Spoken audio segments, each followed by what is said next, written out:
కందిపప్పు మునగాకు వండుతున్నాను ఈరోజు. దానికి కావాల్సినవి మునగాకు, కందిపప్పు ఉడకపెట్టి పెట్టుకున్న కందిపప్పు, సాల్ట్, పసుపు, ఆయిల్ వేసాను గిన్నెలోని తాలింపు వేయడానికి.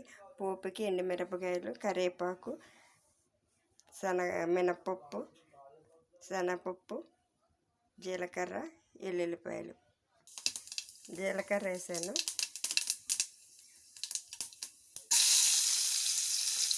వెల్లుల్లిపాయలు వేసాను, మినపప్పు కూడా వేసాను.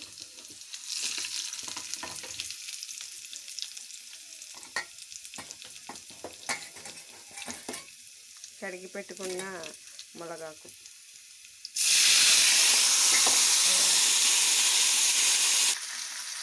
మునగాకు వేయగానే చిటపటమంటది.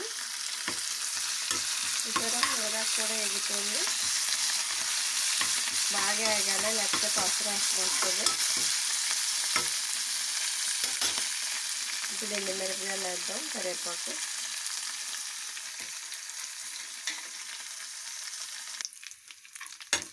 ఇక్కడ మునగాకు ఎంత బాగా ఎగిపోయిందో. ఇప్పుడు ఎగిన మునగాకు పప్పులో వేయడమే.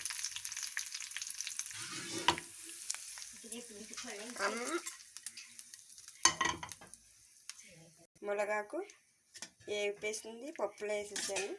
ఇప్పుడు పప్పు బాగా కలిపేసి వేసారా ఎంత వచ్చేసిందో పప్పు.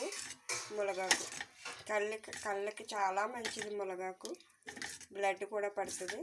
అందుకు మనం రోజు ఏదో ఒక కూరలో కొంచెం మునగాకు వేసుకుంటే ఆరోగ్యానికి కూడా చాలా మంచిది. ఓకే, పప్పు మునగాకు రెడీ.